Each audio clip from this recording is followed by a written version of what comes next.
Pag nag-passing kayo. Ngayon, good morning mga brad. Bali ngayon, gagawa tayo ng blinker.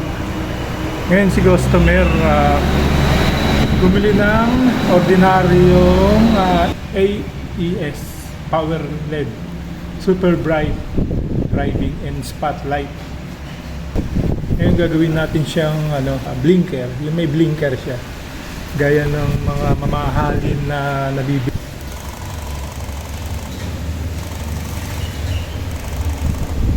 Ganyan, diba?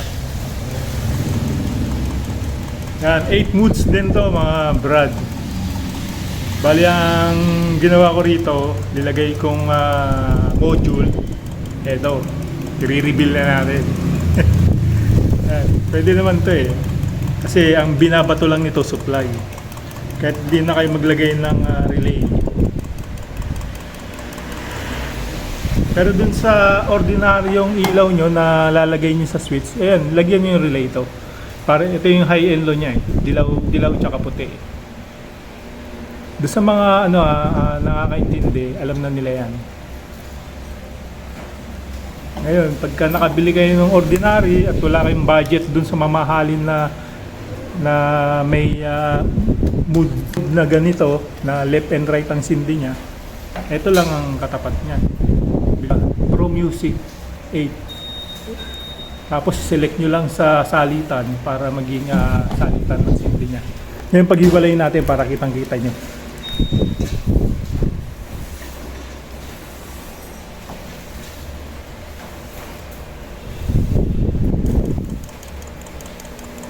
Ayan.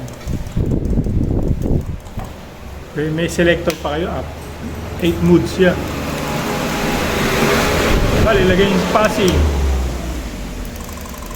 Ayan, pag nag-passing kayo.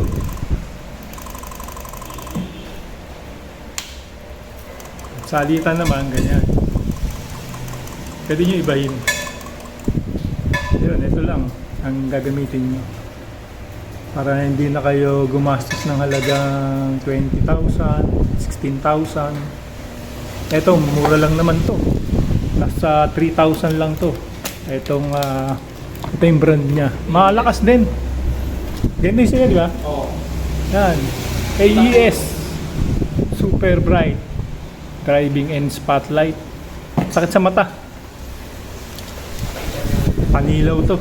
Hindi na uso ngayon yung yung pabilisan. Silawan na uso ngayon.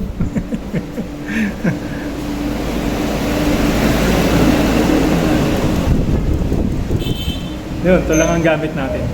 Kaya ngayon, i-install natin to dito sa Exciting. May dumating tayong customer. Dalawa. Ay! Kahapon nagpunta yung isa. Yung gear. Oo, nagpakabit ng driving light. Member mo ata yun. Ayun, may customer na tayo. 10 na kasi. Maaga lang tayo pumasok kanina. Kaya nakapaggawa tayo ng ikatutulong natin sa mga budget meal lang ang driving light. Yun lang, mabalos.